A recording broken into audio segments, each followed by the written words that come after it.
Good afternoon. I'm joined today by Steve Powis, Medical Director of the NHS, and Angela McLean, Deputy Chief Government Scientific Advisor.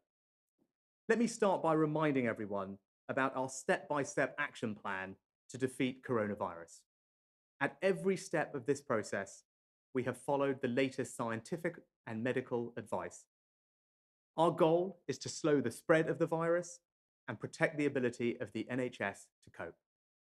We've taken unprecedented action to increase NHS capacity with more beds, more staff, and more equipment on the front line. And we've told people to stay at home so that we can protect lives and protect the NHS. Today's daily figures show that 232,708 people in the UK have now been tested for coronavirus. 60,734 people have tested positive, an increase of 5,492 cases since yesterday. 19,438 people have been admitted to hospital, and sadly, of those in hospital, 7,097 have now died, an increase of 938 fatalities since yesterday. Our thoughts are with the family and friends of those who have passed away. People, I'm sure, will also want an update on the Prime Minister's health. He is receiving excellent care from the NHS team at St Thomas's. The latest from the hospital is that the Prime Minister remains in intensive care, where his condition is improving. I can also tell you that he has been sitting up in bed and engaging positively with the clinical team. The Prime Minister is not only my colleague and my boss, but also my friend, and my thoughts are with him and his family. The news about the PM reminds us how indiscriminate this disease is. Nearly everyone will know someone who's been affected: friends, family, neighbours, colleagues. This is a terrible virus that respects no boundaries of status or geography or vocation. But we are not facing it alone. We are all taking part in a collective national effort to protect the vulnerable and each other, to secure our public services, and to save lives. This endeavour is underpinned by an important, simple idea: that we depend on each other. When you need it, when you fall on hard times, we will all, as one society, be there for you, to take care of you until you are once again ready to take care of yourself and others.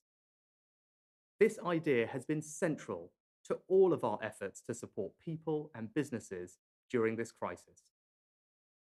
We promise to do whatever it takes, and I am striving every day to keep that promise. But when I say we all depend on each other, I don't just mean the relationship between individuals, businesses, and the state. One of our greatest strengths as a country is our civil society. The local charities who provide so much compassion, care, and community to the most vulnerable in our country. You have not been forgotten. British people, businesses, and foundations are already doing their part to support our charity sector. And today, we in government will do our part as we build on our plan for the economy with a plan to support our social fabric. There are nearly 170,000 charities in this country, and the truth is we will not be able to match every pound of funding that they would have received this year. Charities can already use many of our existing schemes to support people and to protect their staff. All charities are eligible for the Job Retention Scheme, and in line with medical advice, and just like any other employer, the right answer for many charities will be to furlough their employees. But some charities are on the front line of fighting the coronavirus, and others provide critical services and support to vulnerable people and communities. For them, shutting up shop at this moment would be to contravene their very purpose, their entire reason to exist. Those charities have never been more needed than they are now, and they've never faced such a sudden fall in their funding. So today I'm announcing £750 million of funding for the charity sector. £370 million of that funding will support small, local charities working with vulnerable people. We all know who they are. Those small charities in our villages, our market towns, in pockets of our cities. The unsung heroes looking after the vulnerable and holding together our social fabric. In England, this support will be provided through organisations like the National Lottery Communities Fund. And we will allocate £60 million of this funding through the Barnett formula to Scotland, Wales and Northern Ireland. The UK government will also provide £360 million directly to charities providing essential services and supporting vulnerable people as we battle the coronavirus. Up to £200 million of those grants will support hospices, with the rest going to organisations like St John's Ambulance and the Citizens Advice Bureau, as well as charities supporting vulnerable children, victims of domestic abuse, or disabled people. And last night, the BBC announced their Big Night In charity appeal on April the 23rd. And today I can confirm that the government will match pound for pound whatever the public decides to donate, starting with at least £20 million to the National Emergencies Trust appeal.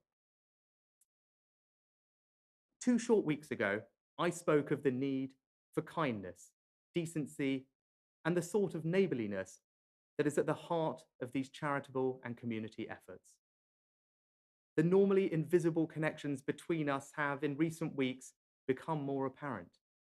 For most of us, we spend our lives oblivious to these connections, these bonds, and how our behaviours, however small, can have a dramatic effect on others.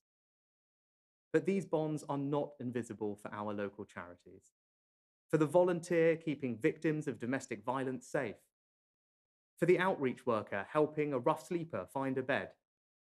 Or for the support worker manning the phones to help stave off the heart-wrenching loneliness so many of our elderly relatives and friends will be experiencing right now. These connections might be hard to see, but they are there, and they are strengthened by our compassion for others. Charities embody this like no other organisation. And their lesson is that the simplest acts have the potential to change lives.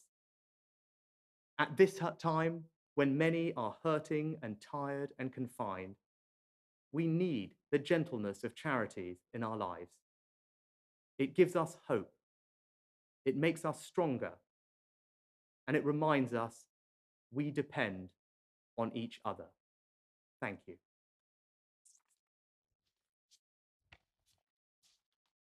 If we could now take some questions, I believe. Angela, were you going to present your slides first? If I may. Perfect. I wanted to start by showing this data, which is a record of how much we've acted together to reduce how much we contact each other. So what's shown here is footfall at 17 stations across the country, counting how many people pass through those stations at different times through the month of March. And what you see is that at the end of March, footfall was down 94% compared to the first week of March. And in the next slide, what you can see is that that has worked in the sense that this count of new cases in the UK, day by day, over the last few weeks, is not accelerating out of control. Yesterday, there were 5,492 new cases, and the spread of this virus is not accelerating, and that is good news. If I could have the next slide, please. What's recorded here is people in hospital beds with COVID. And the highest of those lines is London, and the one just below in grey is the Midlands. And what this is a slower responding record of new infections, because of course, once people are in hospital, some of them will have to stay there for many days, some of them for some weeks. But again, what we see is that the rate at which this is rising is definitely getting slower, and it looks like we're beginning to get towards a flat curve there, which is, of course, what we've all wanted. Our overall aim has always been to make sure that everybody can have access to critical care if they need it. And that's what's shown on the next slide, is COVID patients in critical care. Back one, please. Can I go back one, please? No? Okay. This one here. Yes, thank you. And there we can see encouraging news that perhaps, at least in some parts of the country, this really has started to flatten. Across the country, in the last 24 hours, this has increased by just 4%. And again, that is good news because this is our most limiting resource at the moment. So finally, I have data on the sad statistic of people who have died from COVID. And this is an international comparison across different countries, showing how that number accumulates in different countries. And the UK is the dark blue line somewhere in the middle there. This data has long reporting lags, and even after the number of people in critical care stabilizes or even maybe begins to fall, this number will rise because sometimes deaths are reported many, many days or even a week or so after, sadly, somebody has died. So we expect this number to keep rising even after the curve has flattened. Thank you, Chancellor. Thank you. Steve, anything you wanted to add? Well, maybe a word on charities. So in the NHS, we work very closely with our partners in the charitable section. And I know it's really important that not only we all support them during this difficult time, but it's also really important to recognise the support that they are giving everybody to help them through the time where we are asking people to stay at home and take the measures that we have indicated. I have the real privilege at NHS England of leading the cardiovascular, that's heart attacks and stroke strategy, and two charities I work very closely with, the British Heart Foundation and the Stroke Association.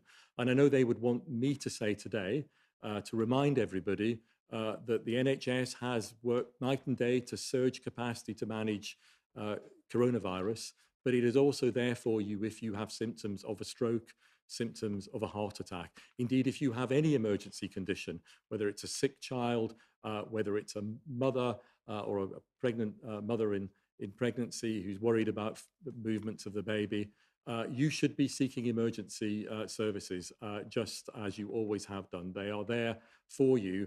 And although we are focusing on coronavirus, it's important that we also continue to focus on other emergency conditions. Thank you, Steve. If we take some questions, I think first up is Laura Kuhnsberg from the BBC. Thank you, Chancellor. You keep saying whatever it takes to help people through this time and with support from the economy. But do you accept, Chancellor, that under the lockdown, there is a trade-off between protecting people's health and protecting people's jobs? Thanks, Laura. Well, I think we've been clear. Our priority is to protect people's lives, their health and well-being. That is our absolute overriding priority. But alongside that, in a coordinated, I think, coherent and consistent fashion, we have also put in place unprecedented and significant measures to protect people's jobs, their incomes, their livelihoods, and indeed the businesses that employ them. I think that's the right approach. And what it does is means that we can mitigate as much of the impact as possible and ensure that as soon as we can get through this, that we can bounce back as quickly as possible.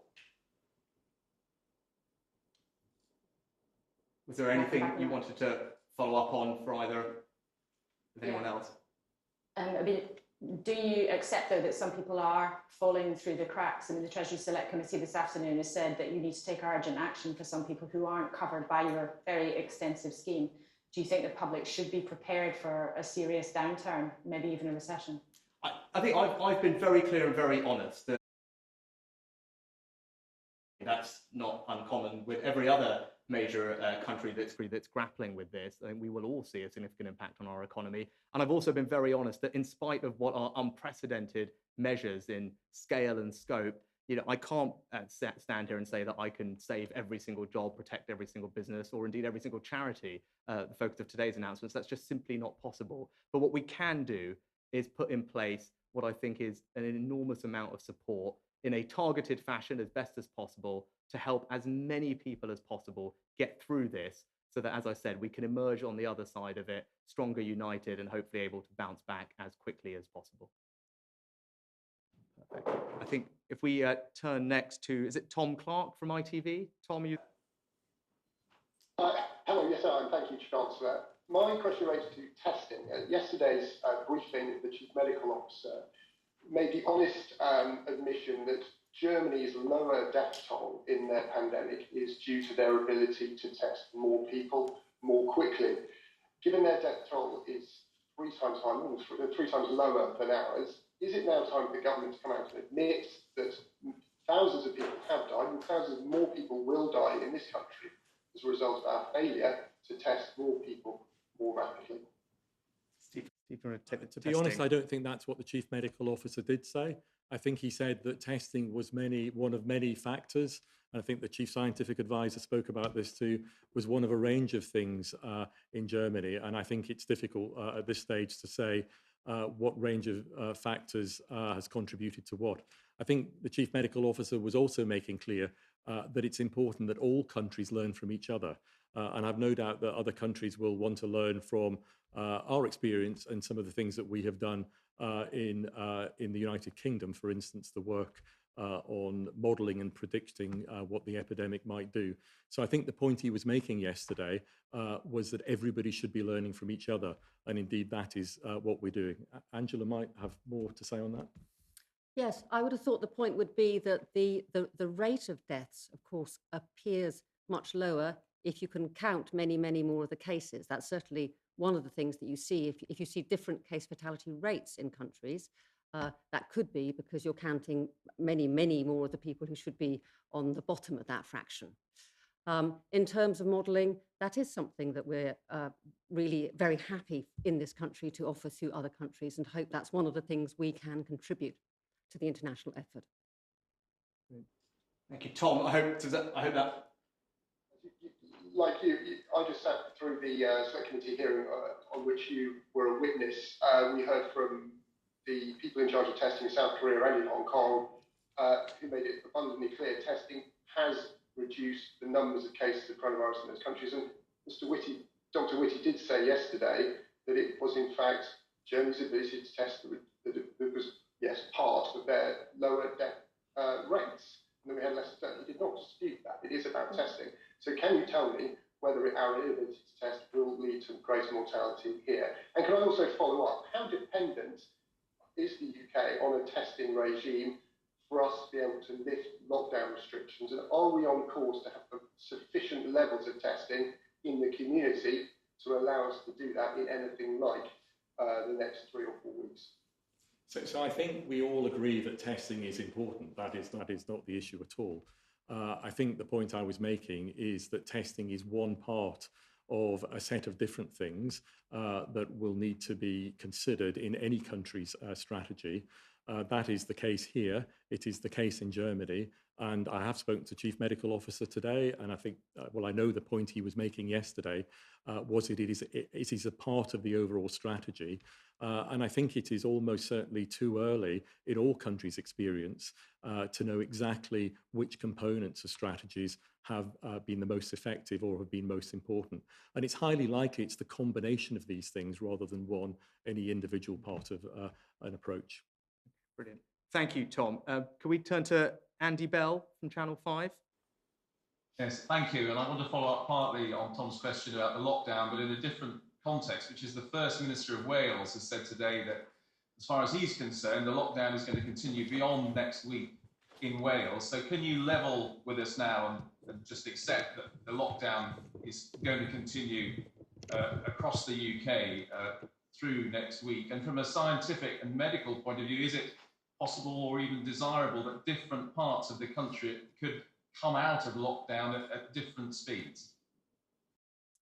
Yeah, let me address that before handing over, Andy. I can just say that there will be a COBRA meeting tomorrow chaired by the First Secretary of State involving the devolved administrations to talk about the approach to the review. We committed that there would be a review in and around 3 weeks. That review will be based on the evidence and the data provided by SAGE, which will only be available next week. But I think rather than speculate about the future, I think we should focus very seriously on the here and now and the present. And I think there the message is unequivocal. Our priority right now is to stop the spread of this virus, to get the other side of the peak. And the best way to do that is for people to follow the advice, which is to stay at home, protect lives, and protect the NHS. So I think in terms of messaging, I would want to be absolutely unequivocal about that. That's where we are now. That's the advice people should be following. That's the best thing that we can all do to help get through this as quickly as possible. But I don't know,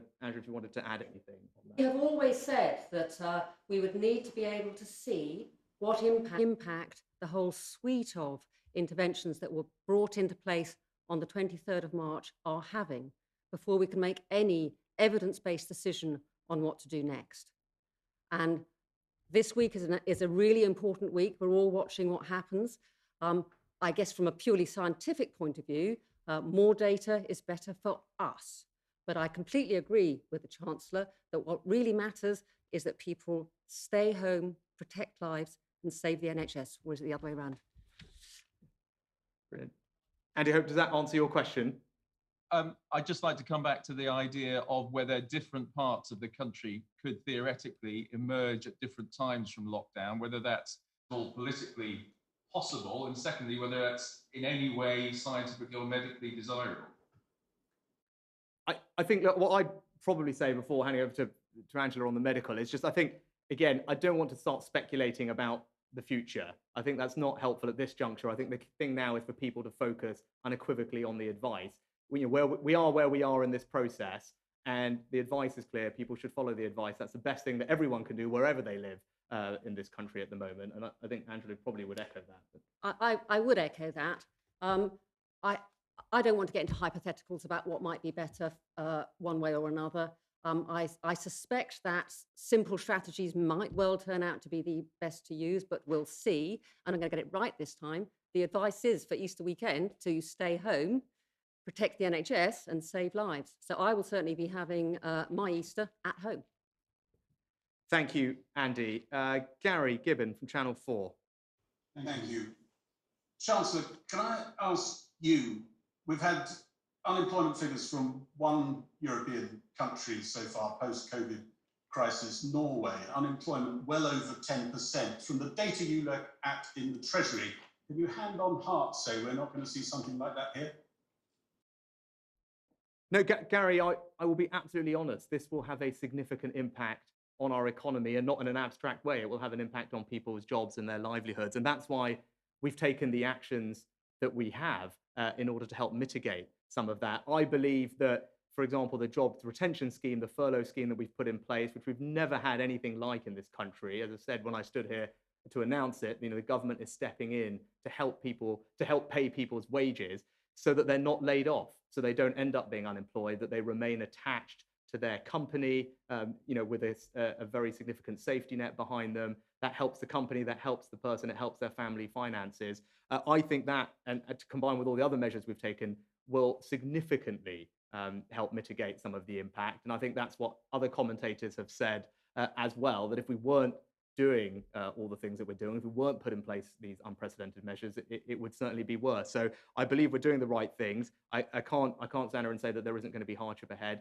There is, which is why going through this together as one society, united, understanding that everyone's got a role to play, whether that's government, business, charities, your next door neighbour. I think that's the best approach to this, but I'm confident we will get through it. Is some of the data from surveys already coming in outstripping your expectations? You mentioned the furlough scheme, some suggestion that there could be people applying for that, businesses applying for that, way in excess, maybe in Treasury expectations. Did you ever think you could be forking out, say, 40 billion over 3 months, which could be the number, couldn't it?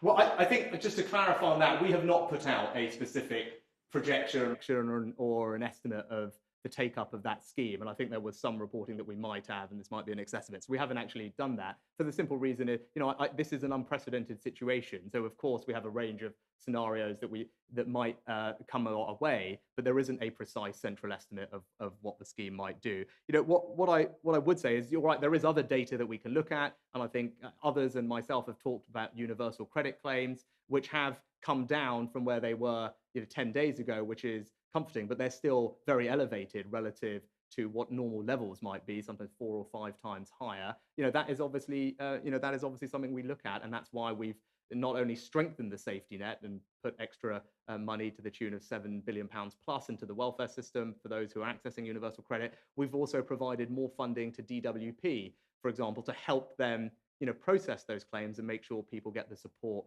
as quickly as they need. But I said, when it comes to the job retention scheme, people who are put on that scheme at whatever scale, to me, that's the scheme working. The idea is that we did that so that people were not laid off, they were not unemployed, they had a good income to get them through this, and they remain attached to their company and their employer. So, if it ends up being significantly used, I will view that as a success if it means that we get through this and then can bounce back quickly and provide security to those people and their families during it. Thank you. Is I think next Pippa Creer at the Daily Mirror. We all know that the focus now is currently on following the advice, rightly. But I've spoken to head teachers and parents and MPs who are very keen to reopen schools as soon as the scientific advice suggests that it's safe to do so. So could I ask Professor McLean whether, despite the focus on the advice now, whether she could give us any indication of whether schools might reopen before the summer holidays, which after all are 3 months away. And the Chancellor, if I could ask you, how significant a factor are schools in your discussions about getting the economy back on its feet once we're through the other side of this? I'm happy to answer that by saying there's very intensive work going on to think about all sorts of different things that we might do in the next stage. It would be completely premature for me to give a yes or no answer to that question, because so much depends on this question of how well have the measures put in on March the 23rd worked. And we can't know that this week until we see a longer run of infections that have happened since that time. But please be assured that people are working incredibly hard to explore those sorts of questions. Yeah, and Pippa, I probably can't add much to what Angela said. Is that we are, in all these instances, we are driven and basing our decisions on the science and what is best for controlling the spread of this virus and getting that R0 number down. That's been our approach to this thing all along, and that will continue to be our approach. And I pay tribute to those who are helping keep our schools open for the children of key workers. That is valuable, and the work that they're doing is, I believe, well supported by the Department of Education. But again, they also are owed our thanks for doing that, because that is vital at this time. Can I come back? Yeah, of course. Yes. I can understand that obviously the data and the science suggests that it's too soon to say. But Mr. Paris was talking just days ago about green shoots and the beginnings, the signs of the curve flattening. Was that premature? No, I don't think so, because I think what I said last week was that the green shoots were occurring in some of the early things that we were seeing, such as the reduction in transport, the reduction in footfall that we describe in these press conferences, which recognises that the British public is complying with instructions. And as we've said, the message is we need to continue complying with those instructions on social distancing. So those green shoots over time translate into benefit in a reduction in the number of infections, a reduction in the number of hospitalizations, and then sadly, finally, into a reduction in the number of deaths. And I think, as you have heard from Angela at the start of this press conference, we are starting to see a plateauing, the first signs of a plateauing of infections and hospitalizations. And if we had not taken those measures, if people had not complied with them, we would not be seeing that. We would be seeing an exponential curve and a set of graphs that were steeply rising. We are beginning to see the benefits, I believe, but the really critical thing is that we have to continue following instructions. We have to continue following social distancing, because if we don't, the virus will start to spread again. And if it starts to spread again, then in a week or two's time, we will be seeing a set of figures which are not going in the direction that we want to see them. We will see increased pressure on the NHS. We will see increased numbers of deaths. So this is not the time to become complacent. It's not the time to think that the job has been done. This is the time to continue, everybody continuing, whether you're me, whether you're a member of the public, frankly, whether you're a football team, to continue to keep with social distancing and ensure that the hard work and the hardship that everybody is no doubt encountering leads to those benefits. That's a simple message today, and you've heard it time and time again, and there are no apologies for giving it. Thank you, Pippa. Can we go next to, is it Mesa Hall from the Express? Oh, no. Yes, thank you, Chancellor. Just back to your job retention scheme, the head of Revenue and Customs has today warned that the scheme is open to fraud and abuse. Have you had any evidence that that is happening? And would you urge employees to blow the whistle on firms that may be abusing this scheme? Yeah. Thanks. Look, what I would say is we're obviously designing schemes at pace, which haven't been done before. And part of the reason that we've made some of the decisions that we've made in the design of whether it's the job retention scheme or the self-employed are deliberately to counter fraud. Because obviously we want to make them as simple as possible and as accessible to as many people as possible, whilst protecting the taxpayer, because ultimately this is all of our money that will need to be paid back at some point. So we want to make sure it's targeted on people who really need it. And that has actually influenced some of the design choices we've made that means some people might fall between the cracks. It means that there are people who are saying, well, can you not do it this way? Can you include us? And the reason we've not been able to do that is to protect against exactly that. Exactly the risk of fraud or spurious claims that we won't be able to verify, or only verify with a very cumbersome manual process, which would delay the scheme's implementation, which I think is not the right thing. So, I'm confident that the decisions we've made will minimize the risk of fraud. Obviously, the team are hard at work at the moment getting these schemes up and running, and we will have as robust verification and auditing processes as possible to ensure that there isn't fraud and that we can go and tackle it. But that's why we've made some of the choices we've made, and hopefully that people will understand that, and they hopefully have been reasonable about that when I've explained, well, this is why you had to be employed, for example, on this particular day, because if you weren't, then obviously there is the risk that you could create a brand new employment for someone who we've never heard of before and suddenly start getting money from the taxpayer for not a genuine case.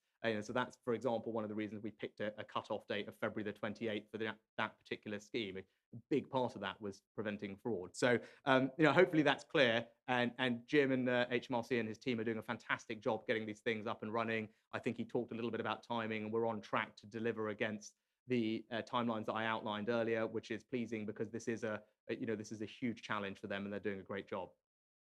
Does that answer what you wanted? Thank you. Perfect. Thank you. James Tatsfield, Mail Online. Thank you, Chancellor. Churchill had a personal doctor and President Trump has a medical team, but the Prime Minister was left with persistent symptoms for over a week and was only admitted to hospital after a video call with a GP. There doesn't seem to have been a great deal of social distancing going on in Downing Street. And haven't we failed to protect our key decision makers? And what needs to change for the future? Should we be more of a US-style system with more protection? Well, I think I'll defer to Steve in a second, but I would say that I think the Prime Minister has received excellent care and advice at every step of the process. At the end of the day, no matter, we're all trying our absolute best. That none of us are superhuman and impervious to getting sick during this process, and that's what makes this whole thing so awful for all of us. But as I've observed and seen, the advice, the care has been excellent, not just beforehand, but especially now at St Thomas's. I don't know, Steve, is there anything you want to add? I'm absolutely confident the Prime Minister has and is receiving excellent medical care. I'm not his physician. He will have been advised by his own doctors, but I do know colleagues at St Thomas's Hospital. In fact, a couple of weeks ago, I took the opportunity to visit St Thomas's Hospital, visit some of the critical care consultants, and I can't tell you how impressed I was. And this is going back a few weeks at the preparations that they were making, the details that they were thinking through in terms of how they would deal with an increase in patients with coronavirus. They are amongst the best critical care clinicians in the world.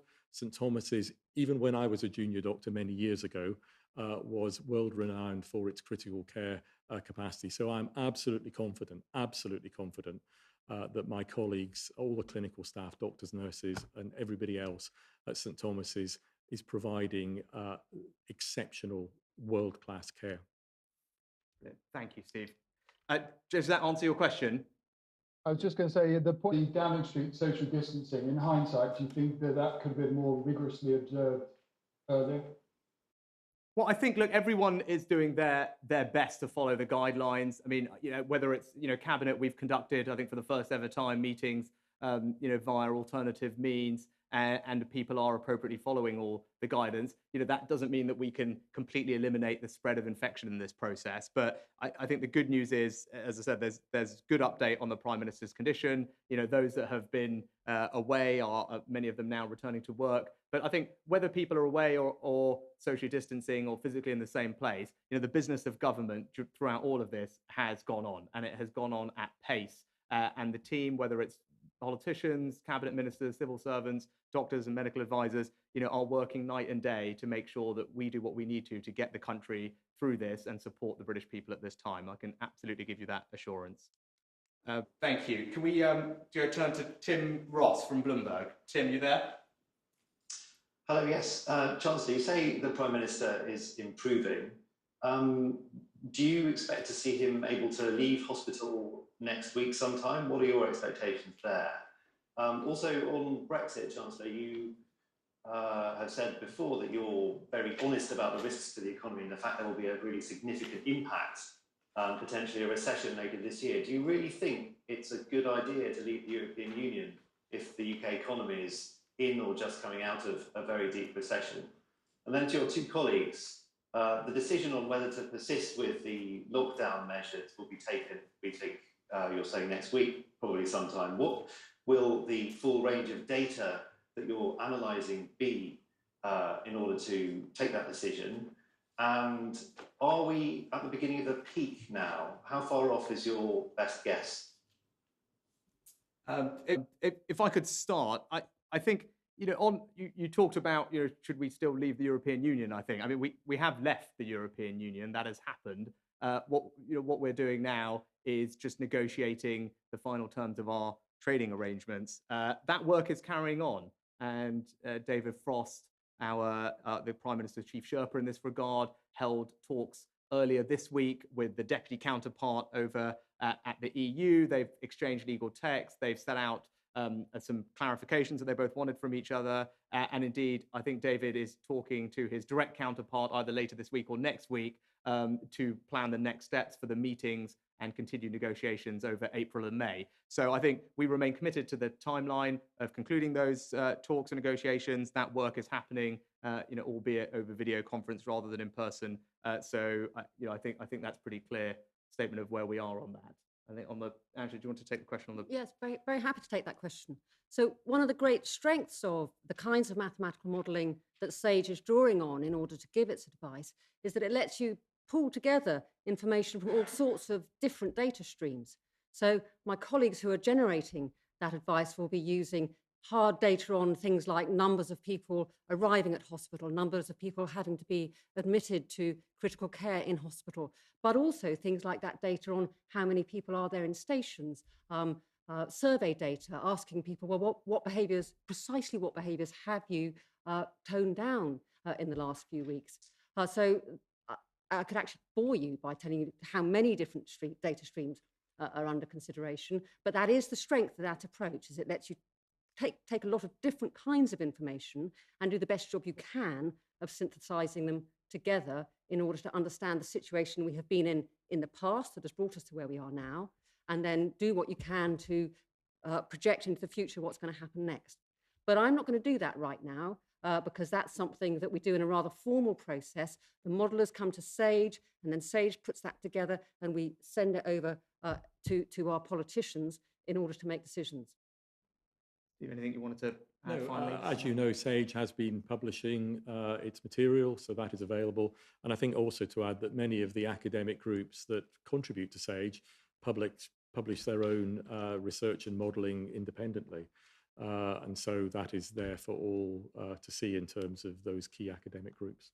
Brilliant, thank you. Well, if I could possibly wrap up, thank you, Tim, for that. And just say thank you to Angela, thank you to Steve for answering all the questions. Our announcement today was about supporting charities who are a critical part of the social fabric of this country. It builds on the economic plan that we've already announced to protect people's health and economic security by supporting public services like our NHS, backing business, and protecting people's jobs and incomes. And if I could conclude by saying this, our economic plan and the plan for charities that we announced today are built on one simple idea, that we depend on each other. Thank you.